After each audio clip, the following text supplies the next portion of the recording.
Allora, eccoci qua, rientrati in studio, proseguiamo nel nostro percorso, anche se purtroppo con lo spazio limitato della televisione, nel quale affrontiamo in questo giorno della memoria, come dire, utilizziamo, tra virgolette, portiamo via un po' di spazio all'Olocausto, alla Shoah, per presentare anche quelli che sono stati altri grandissimi genocidi dello scorso secolo.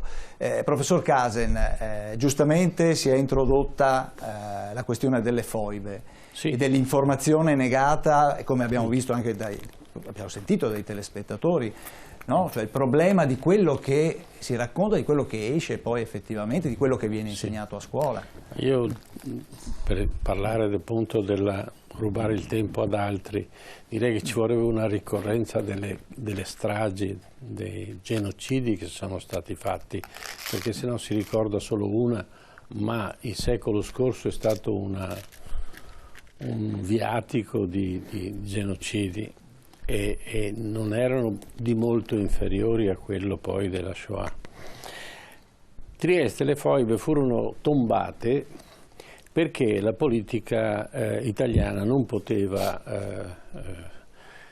dimostrarsi troppo favorevole a un certo tipo di, diciamo, incriminalizzazione della Jugoslavia che si era formata a quell'epoca. Per quale motivo? Perché noi abbiamo, gli alleati cercavano 1000 criminali di guerra italiani e non è stato processato nessuno, non è stato impiccato nessuno e quindi tutti hanno cercato di chiudere i propri peccati, i propri scheletri, metterli nell'armadio. E quindi è stata una cosa vicendevole e c'è stato un patto, diciamo, che nasceva appunto con la guerra fredda, dove nessuno parla di niente, quindi tutto va a tacere. Ricordiamo una cosa ai telespettatori, che quando non si parla di qualche cosa, questo non esiste, quindi si rischia di perdere una memoria, non tanto dei fatti, quanto della capacità umana di gestire queste stragi.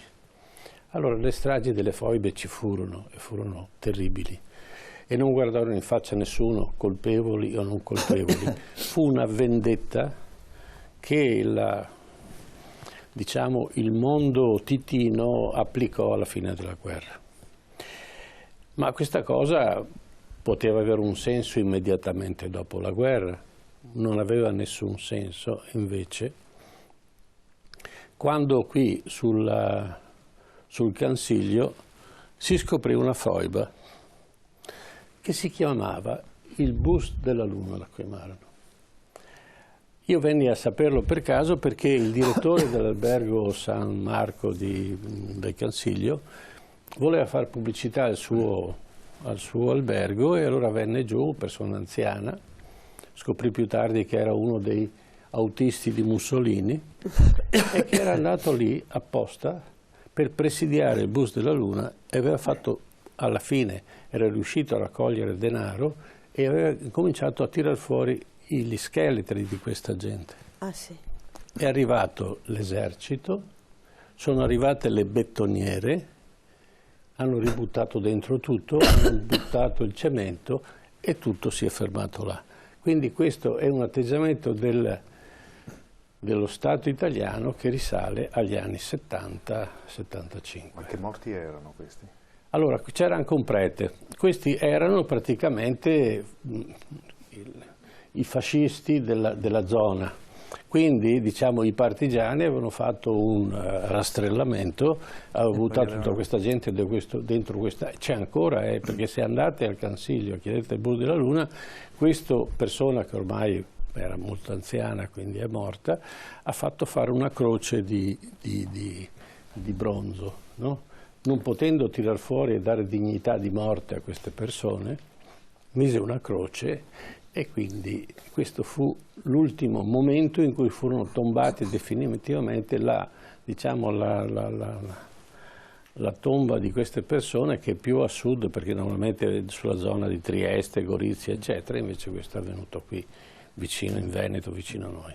Certo, certo. Allora adesso parliamo di quello invece che è avvenuto in Ucraina tra il 29 e il 33, quindi prima del secondo conflitto mondiale. Un genocidio che, dicevo, ha colpito soprattutto i contadini.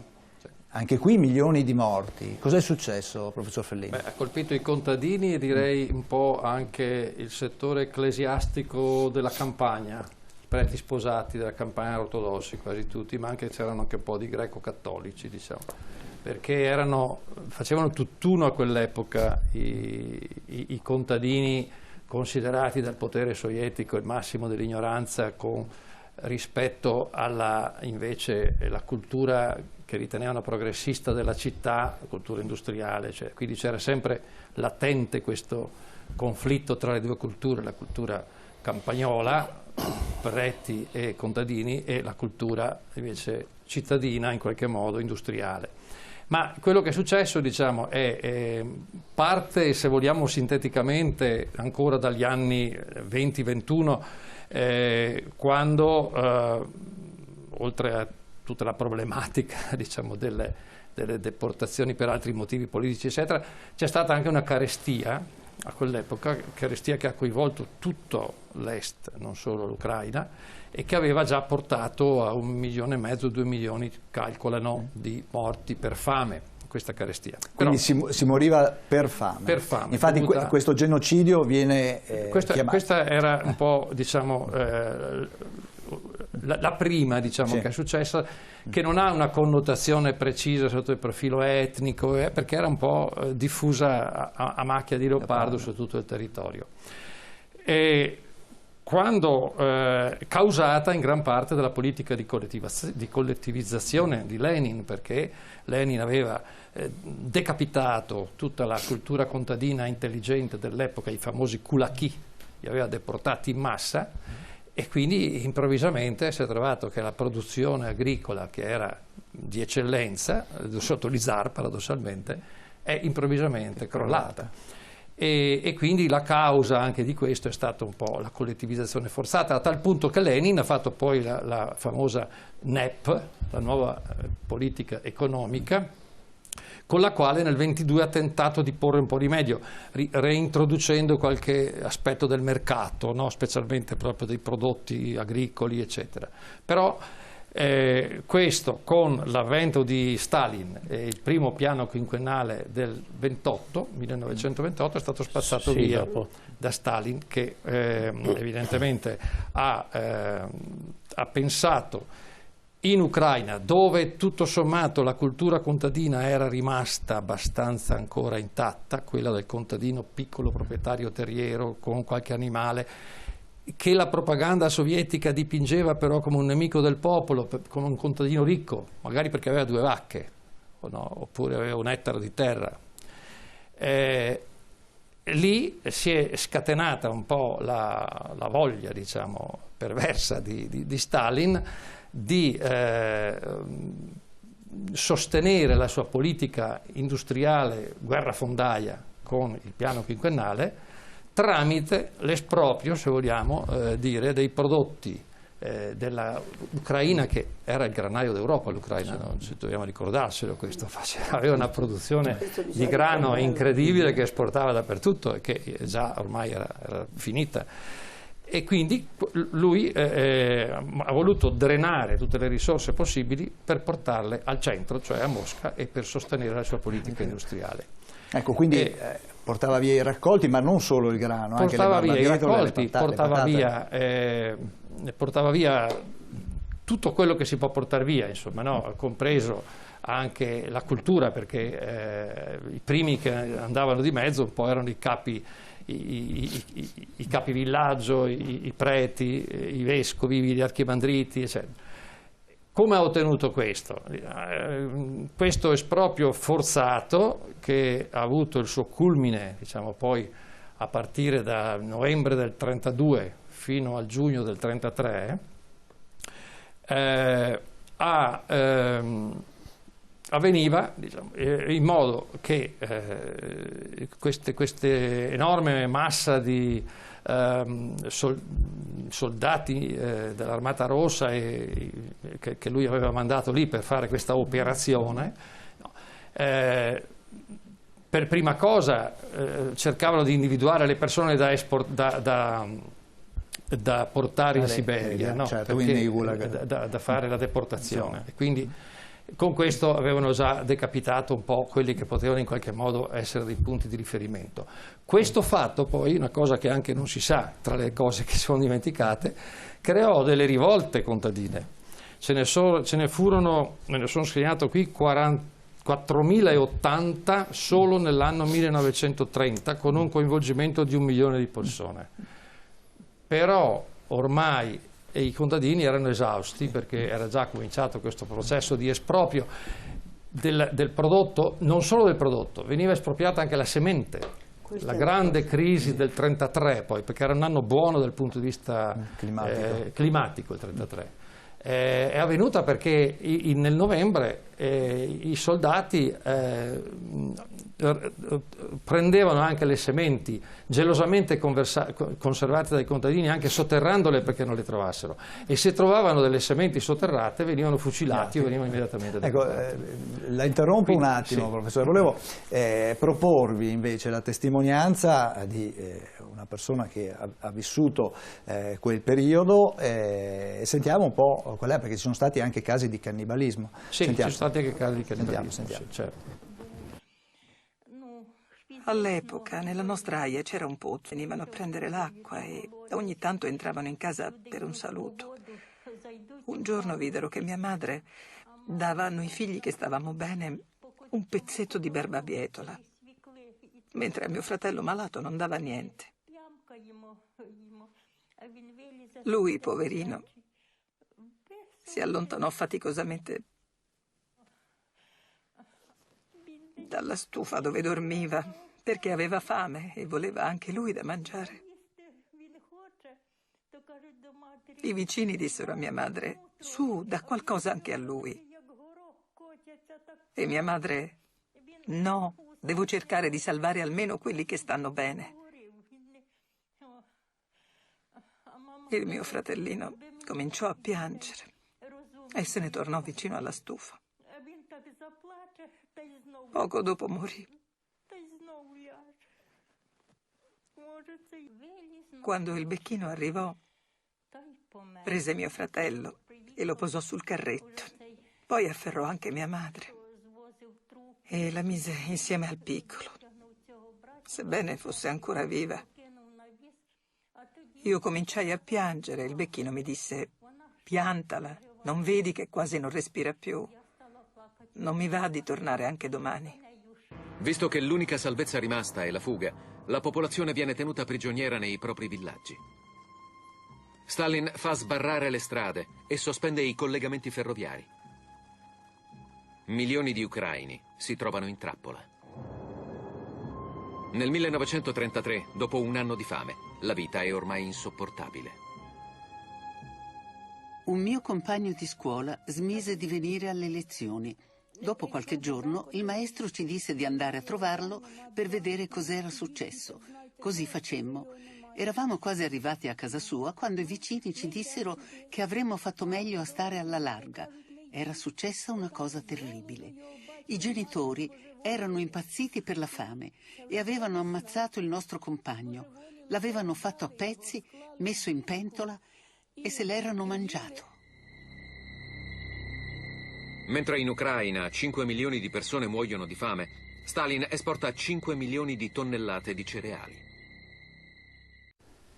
Ecco, credo che questo filmato dia abbastanza l'idea di quello che è successo. Volevo aggiungere solo, se possibile, che appunto le leve che sono state utilizzate, l'ha detto bene il film, una è stata impedire di scappare, l'altra era la deportazione, ed era una deportazione cruenta, perché sono stati deportati anche in pieno inverno, perché è iniziata in novembre, in Siberia, scaricati nella neve, senza nessun riparo, senza niente. I più fortunati sono riusciti a portarsi una pala con cui riuscivano. E poi il tasso documentato, c'è una documentazione interessantissima che ha fatto l'Accademia delle Scienze di Kiev, cercando di contrastare questa idea che ancora c'è, che il genocidio ucraino non sia un genocidio, in realtà è stata una fame naturale che ha affamato il popolo, e poi ci sono 680 documenti raccolti in questo volume. Tutti, lo mostri la telecamera. Tutti ukaz del potere sovietico, dai quali fa un autogol il potere sovietico, perché se uno legge questo fa proprio un autogol. Ce n'è uno interessantissimo che è un intervento di Stalin contro Sokolov, che poi Sokolov era lo scrittore, il Placido Don, no? Sì, osannato, il quale però aveva visto in un giro che aveva fatto questa cosa e aveva sentito il dovere di dire che era una cosa inammissibile che la gente morisse di fame,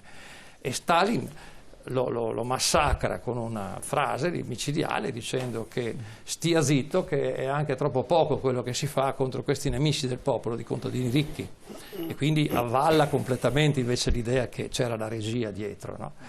Ecco, e quindi questo, e poi la morte di fame. Il tasso di mortalità dei bambini deportati era arrivato al 10% al mese, quindi un tasso insomma. Anche qui le cifre non concordano sulle cifre delle vittime, anche perché penso sia stato sulle cifre delle vittime.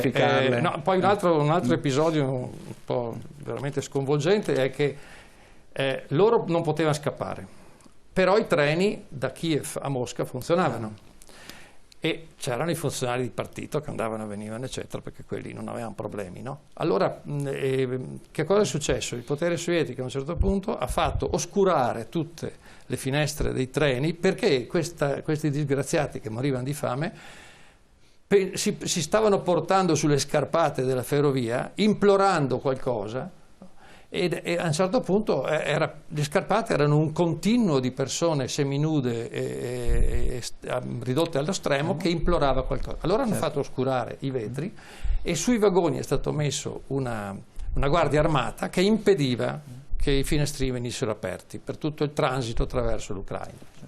Ecco, questo mi pare che sia una cosa che parla. È stato chiarissimo, vorrei raccogliere un pochino anche le opinioni. Scusa, non volevo abusare. No, ecco, uno dei grandi protagonisti di questa strage fu Khrushchev, quindi che era uno dei bracci destri e queste stragi venivano divise, c'erano i capi di zona e ognuno prendeva una quota di queste persone, e normalmente quando finivano di ammazzare, perché li ammazzavano anche, allora tornavano dal partito, il partito gli dava un'altra quota e naturalmente aumentava il merito. E una delle proteste che fece Khrushchev è quella che aveva troppa poca gente da ammazzare.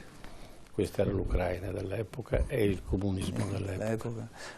Professor Pisani, allora, se dovessi dire, sarebbe interessante far leggere ai ragazzi, sempre per quel discorso che dicevamo, come veniva presentata la figura di Stalin nei libri editi anche dal Partito Comunista Italiano, si può dire senza problemi, che per esempio per quello che riguarda i patti segreti, no, tra Molotov e Ribbentrop, venivano spiegati così. I patti segreti, sappiamo, 23 agosto del 39 erano il 1° settembre tu Reich invadi la Polonia da ovest, io la invado da est. La strage di Katyn è stata ricordata prima dal signor Diego ed è stata attribuita con una messa in scena ai tedeschi, no? Dai sovietici che ne erano i responsabili. Ecco, questi accordi sono presentati così. Io a casa ho i libri, quindi chiunque li può trovare in biblioteca. Non essendo ancora pronti per la guerra, Stalin finse di avere un accordo con i tedeschi in modo da potersi preparare meglio, e bisogna che ci ricordiamo che grande merito della vittoria nella seconda guerra mondiale è dell'Unione Sovietica. Ecco, questo è un modo aberrante di fare propaganda storica, perché Stalin è un criminale, bisogna dirlo.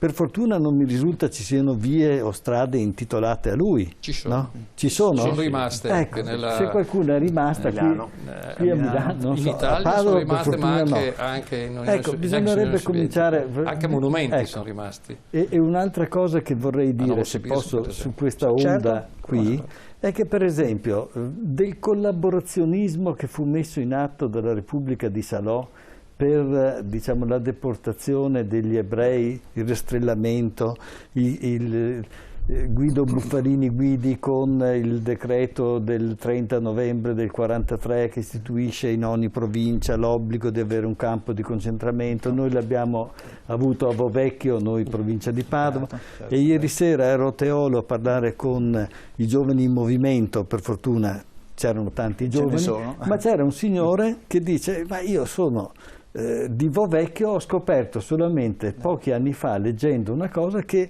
la villa che vedevo dalla finestra di casa mia aveva ospitato dal dicembre del 43 al luglio, 17 famigerato luglio del 44, famiglie ebraiche. Ecco, cioè, per quello abbiamo il dovere anche della memoria, no? Cioè di far capire a una persona che viveva lì, e la madre gli ha raccontato: sì, sì, è vero, ecco, è venuto fuori il discorso, come dire.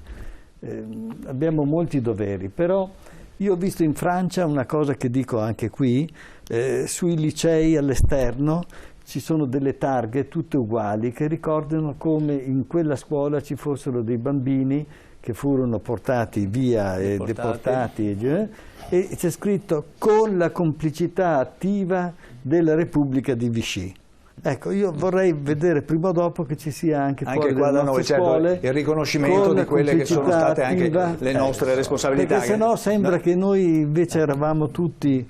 No, tutti brava gente, non è così. Ma se vogliamo allargare ancora, a quell'epoca, cioè nel 39 e 38, Roosevelt inventò il lease, da cui poi il termine leasing.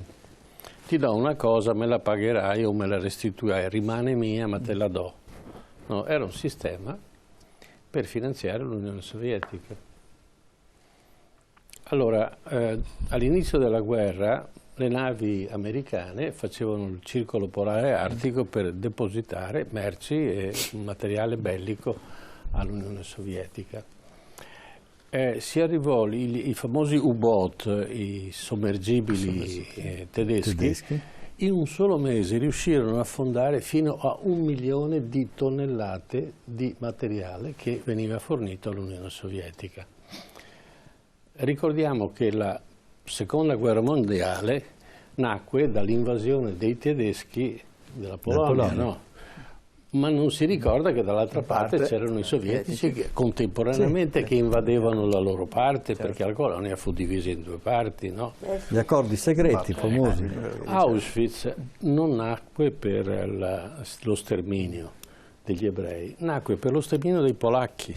Sì, è vero. E solo per quello. Difatti i 5 vescovi e cardinali polacchi furono ammazzati subito. La Chiesa di Roma non disse nulla. Non ho capito perché, ma non lo cita neanche adesso. I tedeschi si fermarono perché dissero: perché dobbiamo ammazzare persone che invece ci possono aiutare? Quindi li vestirono con divise tedesche e le mandarono a Stalingrado, no?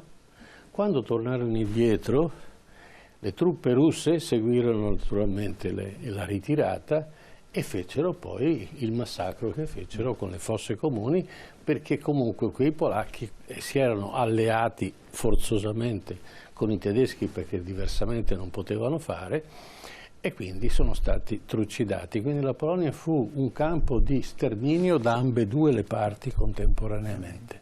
Ghetto di Varsavia. Ma questo fa parte di una politica che va raccontata nelle scuole, perché di necessità virtù non si può fare. È chiaro che questa operazione di aiutare l'Unione Sovietica era per fare uno scontro epocale tra 2 potenze, Germania e Unione Sovietica, E tant'è che ebbi contezza di parlare appunto con l'autista di Mussolini, che mi raccontò che in una delle richieste di Mussolini di appoggio americano, Roosevelt gli rispose: noi per l'Europa abbiamo altre strategie. Ed era il momento in cui Hitler tentava la prima invasione dell'Austria. Mussolini aveva ammassato le truppe sul Brennero, non c'erano ancora quegli accordi che poi furono micidiali per il regime fascista, e quindi lui chiamò chiedendo un appoggio politico, diciamo, e Roosevelt lo negò perché aveva ben altre strategie per l'Europa, e l'abbiamo visto poi. Certo, strategie, i potenti, e poi chi ne fa le spese sono sempre i poveri, i cittadini, no? Chi lavora, chi ha la famiglia e quant'altro. L'abbiamo visto, le vittime, come dire, sono legate a doppio filo tra di loro, di tutti i genocidi. E poi comunque tutte le dittature passate e presenti, di destra e di sinistra, hanno sempre avuto bisogno e hanno bisogno di creare un nemico, altrimenti non riescono ad avere il massimo del consenso. Certo. Il nemico l'hanno sempre trovato da qualche parte.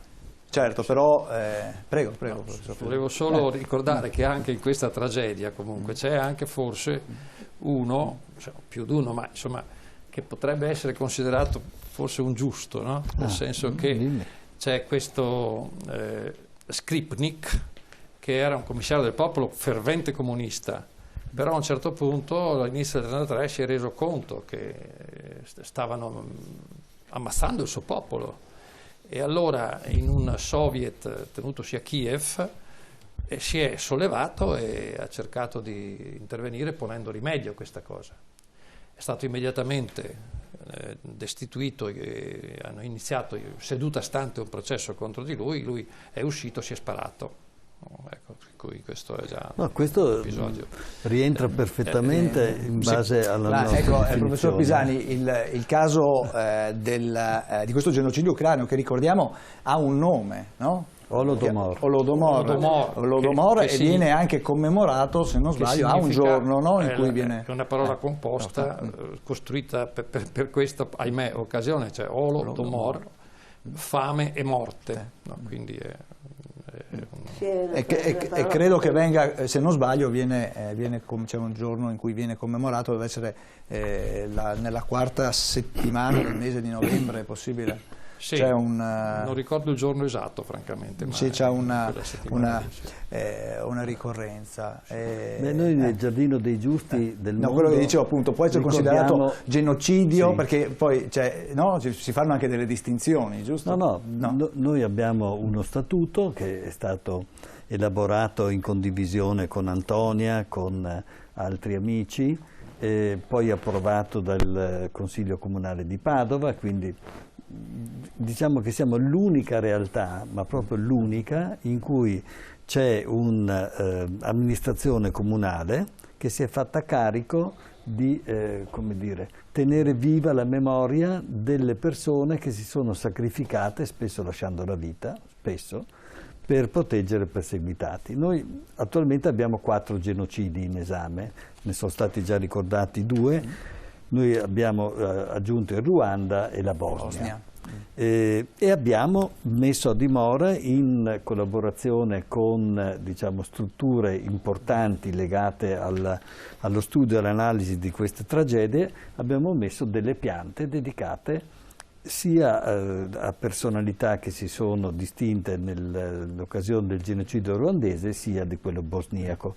Proprio stamattina ricordavo il preside Lazar Manojlović, che quando fu richiesto da Karadzic di consegnare l'elenco degli studenti non serbi della sua scuola, si rifiutò di farlo, chiamò una conferenza stampa, denunciò quello che stava accadendo e poi fu costretto a darsi alla macchia perché altrimenti l'avrebbero ucciso.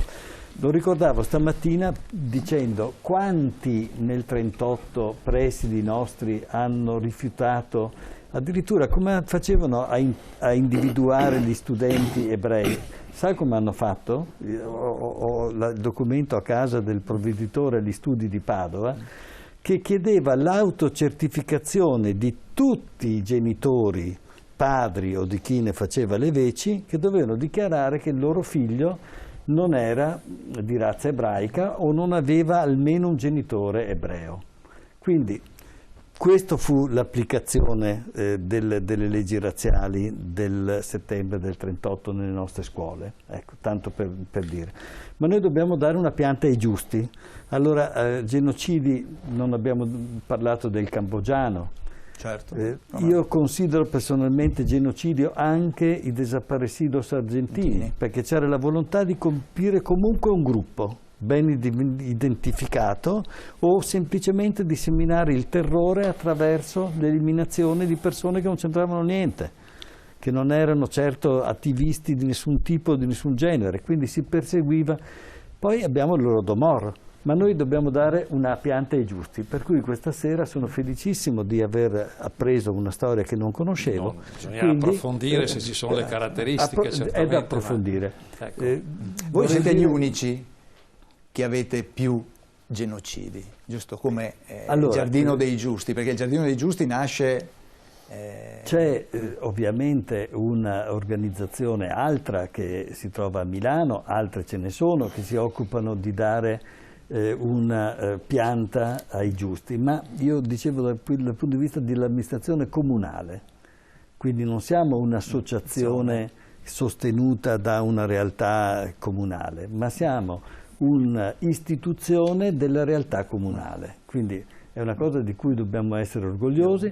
E secondo punto, abbiamo messo a dimora 60 piante al momento attuale per quasi un centinaio di persone e abbiamo avviato quel procedimento che vorremmo poter fare, ma con il sostegno inevitabile, ma per ora silenziosissimo, della Regione, di fare un cammino dei giusti di cui abbiamo tracciato i primi 7 chilometri, perché abbiamo un Giardino dei Giusti anche a 90, che dipende dalla realtà, diciamo, scientifica una vostra emanazione. nostra.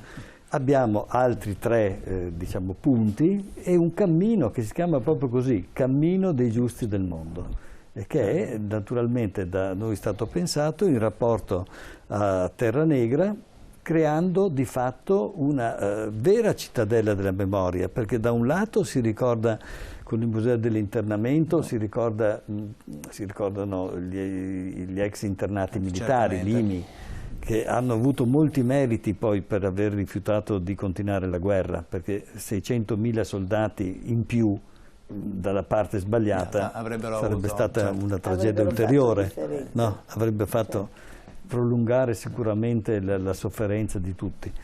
E quindi questa cittadella della memoria si muove, è come la foresta di Birnam, visto che abbiamo passato l'anno shakespeariano, no? Quindi si muove e sono storie che si devono incontrare lungo il cammino. Certo, sono importanti perché sono persone che devono essere prese ad esempio, così come va ricordato quello che è avvenuto e va raccontato così come è avvenuto con le reali responsabilità. Quello è stato, così è importante raccontare che in questi momenti bui... Solo di una padovana di cui non avevamo più neanche la fotografia e l'abbiamo recuperata 2 anni fa, si chiama Maria Lazzari, e preferisco dire si chiama, perché è una donna di 40 anni con una figlia di 12 anni che per aver ospitato un ebreo in casa sua, denunciata, scoperta, finisce a Ravensbrück e lì poi durante una di quelle marce terribili di spostamento da un campo all'altro muore. Ecco, mi pare che sia esemplare che oggi ci sia una passeggiata a lei dedicata. E mi piace anche l'idea che chi passeggia vedendo passeggiata Maria Lazzari capisca che questa non era... che cos'era? La legge della memoria parla dei deportati politici e militari. Io dico, forse era meglio che scrivessero civili, no? Perché lei non era una deportata politica, era una deportata civile. Ha fatto il suo dovere di donna, cosciente, non le è andata bene. Ma questo rischiavano, questo. Certo, certo. Allora, adesso io aprirei l'ultimo capitolo di questa nostra serata dedicata al ricordo, alla memoria, per passare a un altro genocidio che è stato messo in atto sempre nel periodo della Seconda Guerra Mondiale, quindi siamo tra i 40 e i 45, sui Balcani. Professor Casendo, a lei il compito di presentarci chi era Ante Pavelić. E che cosa è successo? Sì, faccio una piccola chiosa prima di iniziare questa tormentosa esposizione. L'individuazione delle persone sgradite veniva fatto attraverso un sistema di censimento, quello che passava per un censimento normale. Chi sei, come ti chiami, tuo padre, tua madre, dove abiti, da dove vieni, che religione hai, che scuole frequenti. E quindi attraverso questo censimento naturalmente venivano schedati, e in questo in Germania erano molto abili. Il software di questo censimento era fatto a New York, veniva gestito attraverso un sistema che a quell'epoca non c'erano computer, ma era il primo computer in luce, erano le schede perforate dell'IBM.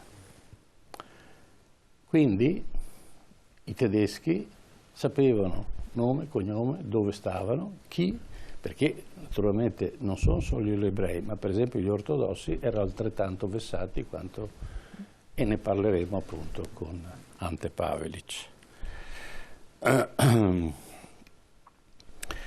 Questo sistema era talmente diffuso e talmente perfetto che i numeri delle schede perforate che identificavano la persona venivano tatuate sulle braccia delle gente nei campi di concentramento. Quindi se voi vedete, a volte si vedono la bambina o la persona che mostra il braccio dove è tatuato un numero, corrisponde alle schede perforate.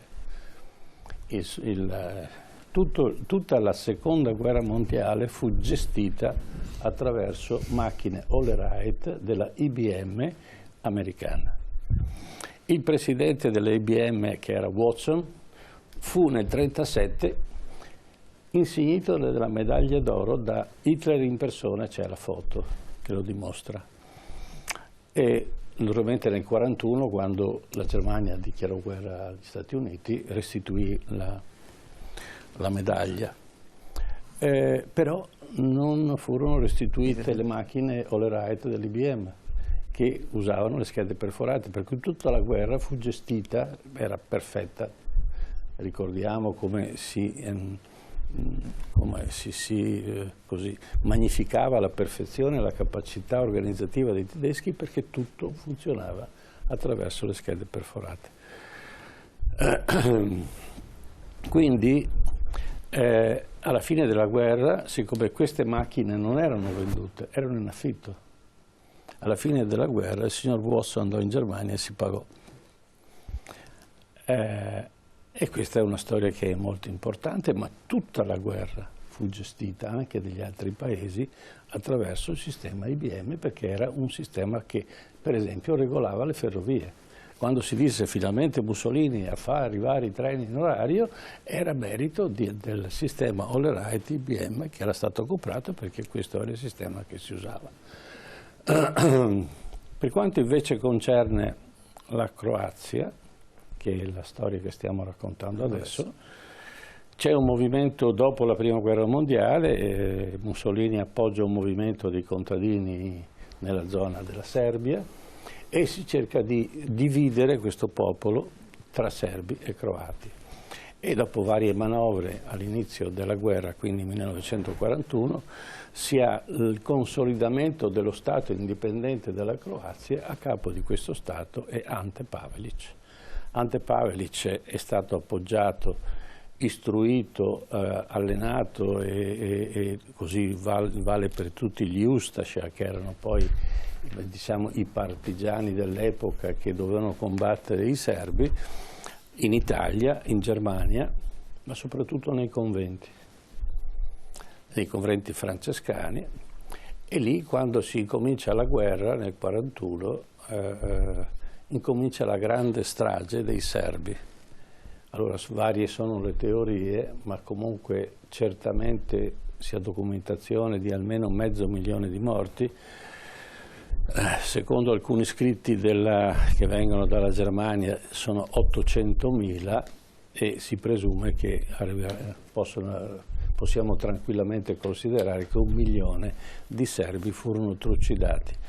Non erano ebrei e non erano soltanto cristiani ortodossi. I cristiani ortodossi in Croazia erano 2 milioni. Furono sacrificati quelli ricchi, sempre per quello stesso motivo che abbiamo detto prima. I poveri furono convertiti in massa, venivano radunati sulle piazze, dovevano alzare una mano e dichiarare che sì, e poi fare la confessione, la comunione, venivano ribattezzati secondo il rito cristiano romano. E naturalmente a appoggiare questa insurrezione, questa creazione del nuovo Stato croato, c'era un cardinale Stepinac, che naturalmente appoggiava e bene predicava di queste persone che si davano da fare per ammazzare la gente. Non avevano campi di sterminio. Avevano un sistema che usavano un coltello, fatto peraltro a Solingen, in Germania. Ne ordinarono circa 1 milione di coltelli di questo tipo. Dovremmo avere delle immagini a proposito di questo coltello. Ecco, che è stato è una fatto sorta di briciola, vedete, e quindi questo facilitava lo sgozzamento delle persone al punto tale che gli stessi tedeschi che allora occupavano la Jugoslavia si ribellarono e dissero ci pensiamo noi, e quindi li caricarono tutti questi serbi ortodossi sui vagoni, sulle ferrovie, e li portarono nei campi di sterminio perché lì loro erano organizzati. Ecco, questo è, diciamo che questa storia è tra le tante storie quella dimenticata. Certo, ecco, e anche in proposito a questa storia, che sicuramente è poco nota, anche se la figura del cardinale Stepinac è stata discussa per molto tempo sul suo ruolo, se è a favore o contro. Abbiamo estrapolato un breve pezzo di un documentario che è presente in rete, traducendolo, così si capisce un pochino di più quello che succedeva e quale anche è stato il ruolo, il meccanismo. Dopo, quando torniamo dentro, dopo parliamo dei meccanismi che collegano tutti questi episodi. Ascoltiamo. Un prete godeva nel rubare un bambino alla madre, buttarlo in aria o trafiggerlo con la baionetta. Jastrzębsko era un campo per bambini fondato nel luglio 1942. La direttrice Marta Pureria, suora, moglie dell'ispiratore dei crimini Ustascia, il dottor Mile Budak, e l'economa Suor Gaudensia abusarono di 3.200 bambini serbi. Sono state dichiarate criminali di guerra. In quel periodo Stepinac inviò al Vaticano la comunicazione riguardante i 10 buoni esempi di comportamento del governo Ustascia. Tra questi, la dura lotta contro l'aborto, che ha minacciato di distruggere non solo la Croazia, ma anche la Chiesa in Croazia, e il divieto di tutte le edizioni pornografiche, vera e propria piaga per la gioventù croata. È possibile immaginare un cinismo più grande? Stepinac si dedicò pubblicamente alla lotta contro l'aborto e contro il materiale pornografico, mentre la banda Ustascia, con una parte del suo clero, massacrò decine di migliaia di bambini innocenti. Una parte dei bambini fu convertita nel cattolicesimo. La Caritas si prese cura dei bambini dai genitori uccisi. Il presidente della Caritas era l'arcivescovo Stepinac. I bambini erano troppo piccoli, non conoscevano le proprie radici nel proprio villaggio di provenienza e fu più facile convertirli al cattolicesimo. Così furono tantissime persone che vissero come cattolici o anche come preti cattolici, con Stepinac che poteva gioire perché tanto non vi era traccia delle voci di protesta. Utilizzerò appieno tutta la mia autorità per evitare l'estradizione di Ante Pavelic, perché egli è un buon uomo ed un buon cattolico, così avrebbe detto Papa Pio XII, secondo alcuni documenti segreti. I documenti della CIA, che al pubblico sono diventati disponibili solo nel 1986, dimostrano che gli inglesi e gli Stati Uniti sapevano che nella roccaforte vaticana di San Girolamo a Roma, in via Jacopo Veneziani 17C, si nascondevano, sotto copertura dell'arcivescovo Stepinac e di un sacerdote, Krunoslav Draganović, i più importanti criminali dello Stato indipendente di Croazia, con a capo Ante Pavelić. Dai documenti della US Army emergerebbe che il prete Draganović, con l'aiuto della Santa Sede attraverso la sua galleria dei ratti Retty Lines, trasferiva i criminali Ustascia nel Sud America. Il comandante genocida Ante Pavelić, accompagnato dal prete Draganović in persona, si imbarcò sulla nave italiana Sestriere con direzione Buenos Aires il 6 novembre 1948, nascosto dietro la tunica francescana. Ecco qui la nave Sestriere. Insomma, di quella che è stata, ne avevamo accennato prima, della fuga accompagnata, diciamo così, di tanti criminali di guerra. Antonio Aslan, è una storia nota? Sì, sì e no, degli Ustascia si è scritto molto alla fine degli anni 40. Io ricordo di aver letto un libro a quell'epoca. Mi domando se alcune di queste affermazioni fatte da questo filmato siano poi supportate veramente, perché io ho sempre una certa diffidenza quando sento parlare di documenti segreti che a un certo momento vengono fuori, però solo quello li sa. Però tutto questo, ricordiamo che Stepinac poi è stato... Onestamente, ecco, di questo... È stato beatificato. Non so, non ho una reale... Ricordo, adesso che ho visto ricordo questo libro e sto cercando di ricordarmi dove potrebbe essere finito in casa mia, in quale angolo. No, sì, Giovanni Paolo II. C'entrava anche Montanelli a un certo punto. Montanelli scrisse qualche cosa sugli Ustascia, sì. O Ustascia che si dica. Allora, no, in particolare fu Curzio Malaparte. Curzio Malaparte conosceva benissimo Ante Pavelić. Conosceva perché era un giornalista che girava molto, era corrispondente di guerra nelle varie zone, e quindi viene invitato addirittura nello studio di Ante Pavelić alla presenza del console italiano, e sul suo tavolo c'è un racconto che si intitola Il cesto di vongole, mi pare. Racconta che c'è un cesto di qualche cosa che lui intravede e che lo attrae particolarmente. Viene preso un po' in giro da Ante Pavelić e poi dal console italiano, e alla fine scoperchia questo cesto che era pieno di occhi, vero? Sì, esatto, sì. Era un cesto pieno di occhi, perché quando non ammazzavano neanche le persone, col cucchiaio gli toglievano gli occhi e poi li mandavano Ecco com'è il discorso. Montanelli demolì questo racconto e mi piacerebbe ricordare dove lo ha fatto, perché ecco sì, adesso mi è tornato in mente, hai ragione, l'autore di questo pezzo era proprio Malaparte. Curzio Malaparte, sì. Zuckert, no? Si chiamava lui. Sì.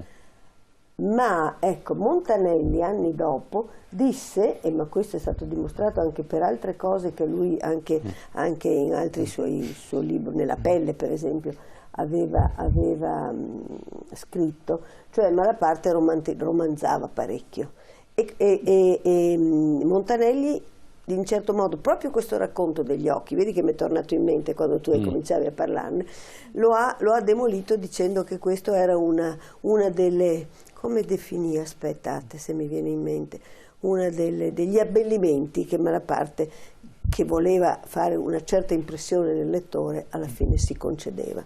Dopo, quale sia la verità non lo so, ma adesso mi è tornato in mente. Ecco, quindi... diciamo che erano ambedue di quell'epoca, ambedue per un certo periodo avevano appoggiato il fascismo, perché anche Montanelli apparteneva a quella esperienza. Curzio Malaparte si tolse fuori e fu imprigionato per un certo periodo, poi fu liberato. E quindi poi idolatrò Mussolini, perché io ho pubblicato un suo articolo sul Corriere della Sera del, credo, 39, dove esalta Mussolini come il creatore della nuova morale a cui si ispirano gli italiani, e il suo antagonista, quelli cioè la cui morale il grande Mussolini aveva superato, erano Plutarco, Voltaire e Rousseau. Quindi questo, firmato da Curzio Malaparte, getta un'ombra su questa personalità. Insomma, ma tutti i letterati italiani, siamo seri, degli anni 30 hanno ombre, così, ma poi no? non ci vengono Quando a sono venuti insegnare fuori a noi gli elenchi delle suppliche a Mussolini. Sì, esatto. Gli elenchi, luce, 3.000 lire, e così sopravvivo C'ho all'inverno. 4 figli, fammi vincere il concorso. Sì, è che poi questi diventano maestri del pensiero, no? E forse dovrebbero stare, avrebbero forse dovuto stare un po' più zitti, no? È una vecchia storia. È una vecchia storia, però ogni tanto, visto che siamo nella giornata della memoria, anche queste cose senza peccato deve scagliare la prima pietra, c'era un certo ebreo ci ha messo di 2000 anni fa, no? L'università ci ha messo di su, quanti sono quelli che non hanno? 12. 11 o 12. Erano 12, poi la figlia di un accademico ha detto anche mio padre, quindi dovrebbero essere 13, però insomma lo stesso. Insomma, la dozzina famosa. Mi piacerebbe capire oggi quanti sarebbero, ma proprio per l'attualizzazione. Ma tutti coloro che sono visti come icone, Concetto Marchesi per primo, Manara Valgimigli, erano tutti iscritti al partito, hanno tutti. Su Manara Valgimigli sono certo di no, perché ci ho fatto uno studio particolare. Ma non sono sicura invece io, proprio su di lui, perché se non eri iscritto al partito, francamente... Sì, ma non giurò, tant'è che fu espulso da Pisa, no? Perché, non lo so. Rifiutò di giurare fedeltà al fascismo. Ci ha fatto una tesi e secondo lui, insomma, bisognerebbe vedere, però mettiamo pure, Marchesi di sicuro ha giurato tutto quello, Bobbio di sicuro. Fo non parliamo, quello addirittura è andato con la Repubblica di Salò. Quindi... Però aveva 17 anni, no? Quindi... vabbè, ma puoi dire benissimo, l'ho fatto, benissimo, certo. ma non negarlo, dicendo ma io ero andato per spiare meglio, sai? Sottolineavo la differenza tra chi aveva 50 anni e chi ne aveva 17. Io ho sentito Fo dire: sono andato nei paracadutisti perché comunque c'erano 6 mesi di addestramento, quindi per 6 mesi ero a posto, c'era speranza che finisse la guerra, cosa che è avvenuta, per cui gli è andata bene da questo punto di vista. Ecco. Certo, allora siccome ormai siamo in chiusura di trasmissione, abbiamo parlato prima dei giovani, abbiamo parlato di memoria, di ricordo. Allora noi siamo andati tra i giovani e allora abbiamo cercato di capire che cosa ricordano, qual è la memoria oltre alla Shoah, all'Olocausto, se ricordano qualche altro genocidio. Sentiamo come hanno risposto. Oggi è il giorno della memoria. Cosa abbiamo imparato da questa vicenda? Che non possiamo permettere di far ripetere queste cose e io credo che sia difficile comprendere, ma la cosa più importante sia conoscere e quindi informare i ragazzi soprattutto. Non è semplicissimo, possiamo dire che abbiamo imparato molte cose come che abbiamo imparato più o meno niente se guardiamo quello che sta succedendo al mondo oggi. Io penso che abbiamo imparato ad aprire gli occhi e basta ricordarcelo. Beh, sicuramente che non si può mai abbassare la guardia rispetto a manifestazioni di violenza e soprattutto alla ricerca di un capro espiatorio di qualsiasi tipo e prestarsi attenzione sempre agli istinti che propongono soluzioni semplicistiche addossando la colpa a qualcun altro. Vabbè, io credo poco, perché si stanno ancora costruendo muri e abbiamo difficoltà ad accettare quello che viene considerato diverso, che può avere forme appunto nel passato erano gli ebrei, adesso sono i nuovi migranti, quindi credo che abbiamo imparato molto poco. So che ce ne sono anche altri e in realtà non sono conosciuti. Te ne viene in mente qualcuno? Quello degli armeni è il primo, di cui non se ne parla molto. Il genocidio degli armeni, il genocidio degli italiani da parte di Tito,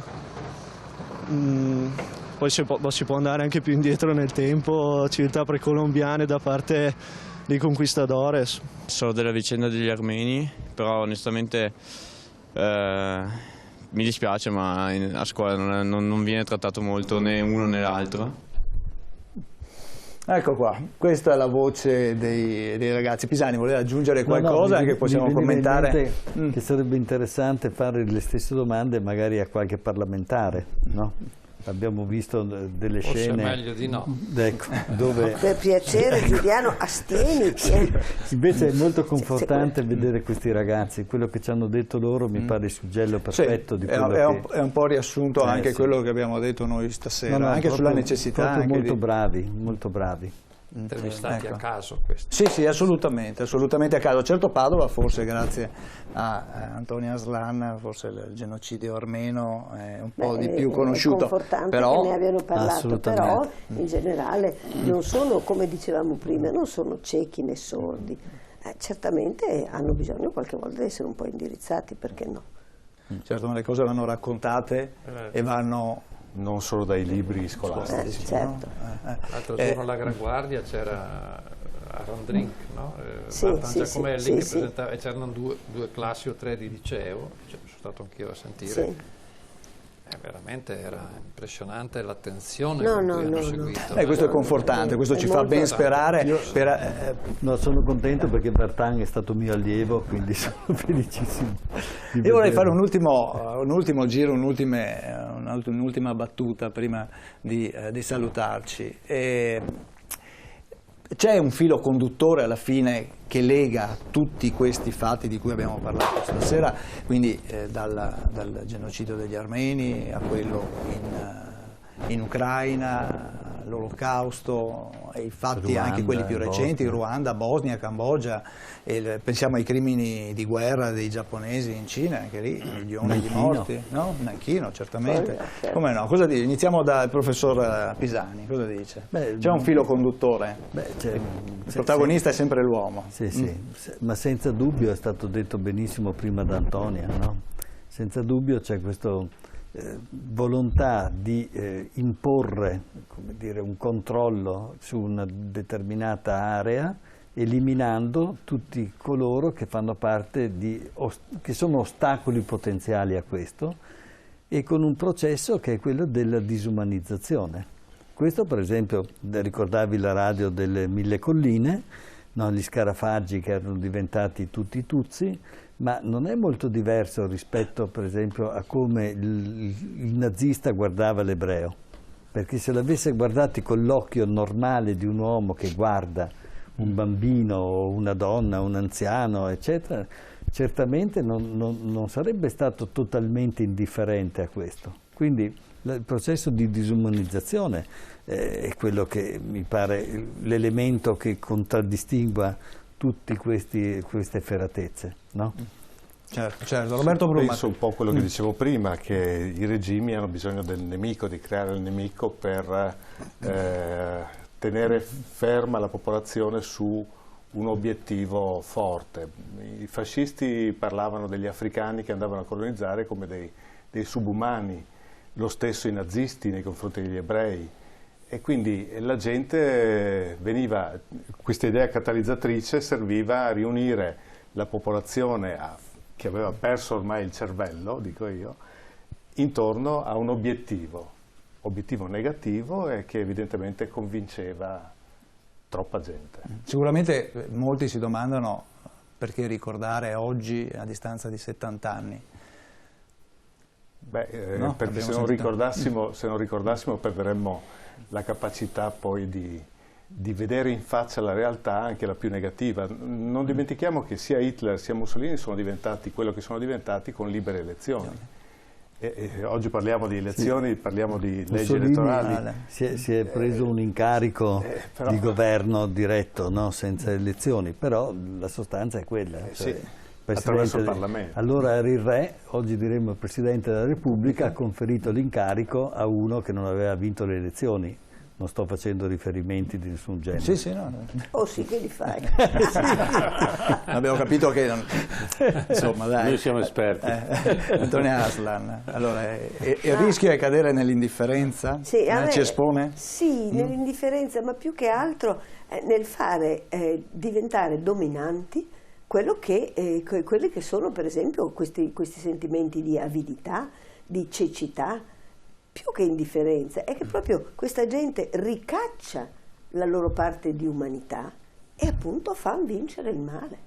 Cioè, e non c'è altro modo per descriverlo, perché io continuo a dire sempre anche agli studenti, in ognuno di voi c'è il massimo del bene e il massimo del male. È inutile che voi pensiate che noi vi raccontiamo una bella storia, una favola brutta, bella che sia, comunque si cerca di non dare solo l'elemento negativo, di vedere anche un qualcosa di positivo, ma non è che ognuno di voi può pensare io non lo farei mai, non è vero.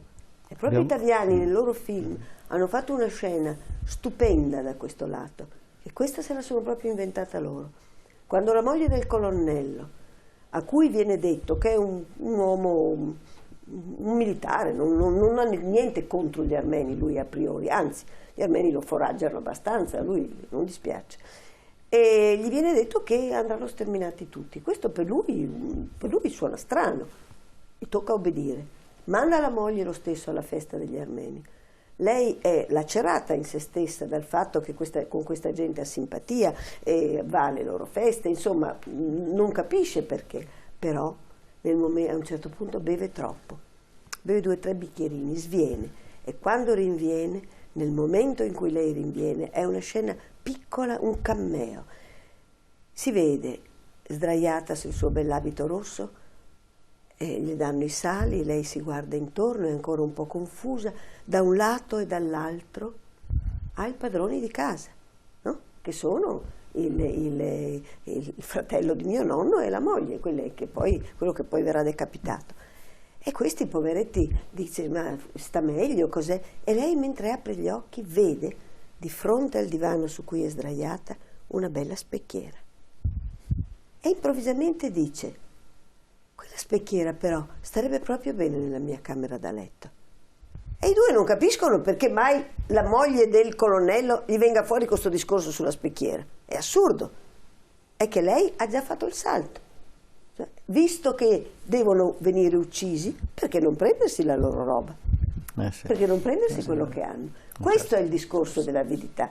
E devo dire, eccellenti registi hanno proprio fatto questa piccola scena che però parla volumi, come dicono gli americani. Professor Felline, cosa diciamo ai telespettatori? Oggi gli strumenti ci sono, informatevi, scoprite anche che cosa è successo. Gli strumenti ci sono, io consiglierei anche a tutti di leggere per esempio il libro di denuncia di Vassili Grossman, Tutto scorre, in cui c'è questo splendido, ahimè, tragico ma splendido episodio, la storia di Vassili Timofejevich, che potrebbe essere un po' in qualche modo un paradigma anche di tutti i genocidi che sono accaduti, no? Tanto è vero che l'ha scoato Antonia Manon in un convegno in cui si parlava di armeni, ma in un convegno in cui si parlava di Ucraina. Ecco, quindi il filo rosso c'è. Ecco, poi mi verrebbe a dire che sotto il profilo oggettivo purtroppo il filo rosso io lo vedo molto in un matrimonio tra ideologie impazzite da un lato e comunque dei poteri totalitari. Però mi piacerebbe anche invece dire, vorrei sperare che il filo rosso possa essere quello che scrive Vartan Giacomelli e che dice, parlando di genocidi, e che dice: il filo rosso c'è ed è il filo della compassione che chiama le nostre coscienze e ci invita a non chiudere gli occhi. Ecco, questo mi piacerebbe che fosse così. Certo, professor Casen. Allora, abbiamo aperto, come dire, una piccola finestra sui genocidi del secolo scorso. Sono stati tanti, terribili, e molti non li abbiamo citati.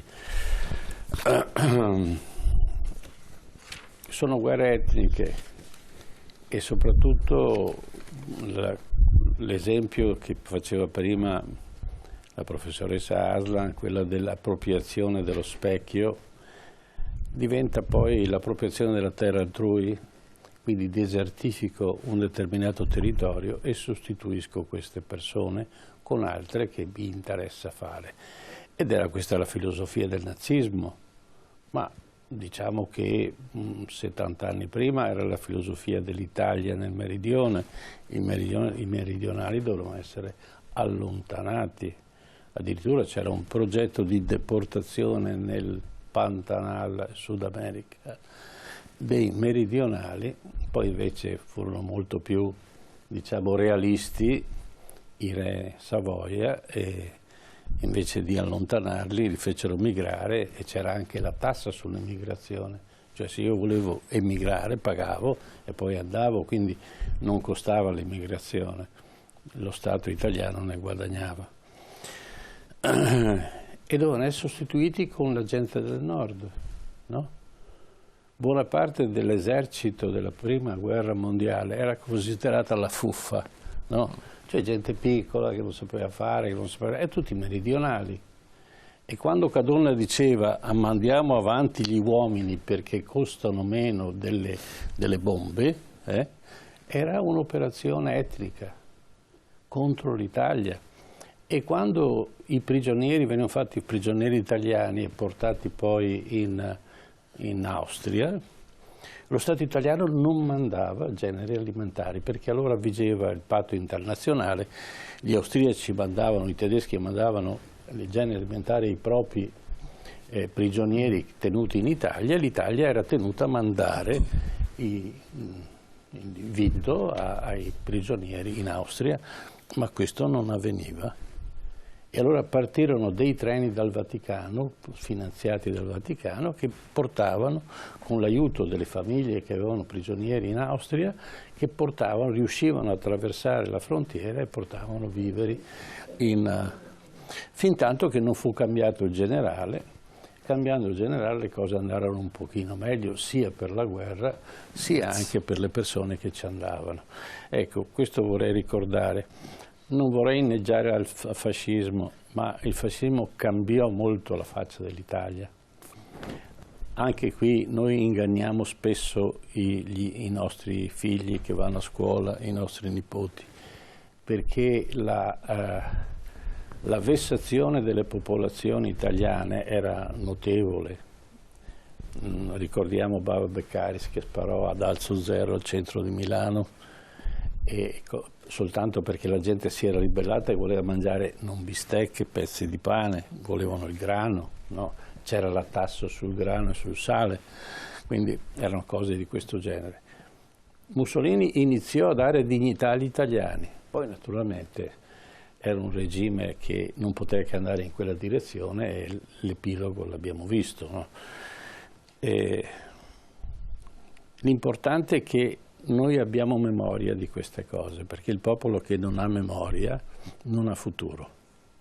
Grazie. Bene, ci fermiamo qua. Allora, grazie alla professoressa Antonia Aslan, grazie al professor Lorenzo Fellin, grazie al collega Roberto Brumat, grazie al professor Giuliano Pisani, grazie anche al nostro editore, come sempre, grazie anche a voi di averci seguito in questa lunga serata dedicata alla memoria, innanzitutto della Shoah, perché il 27 gennaio si ricorda la Shoah, ma abbiamo voluto anche ricordare anche tutte le vittime di tanti altri genocidi che purtroppo, appunto, abbiamo visto, ne abbiamo avuto contezza questa sera, molto spesso restano dimenticati. Buonanotte a tutti, ci vediamo venerdì prossimo, arrivederci.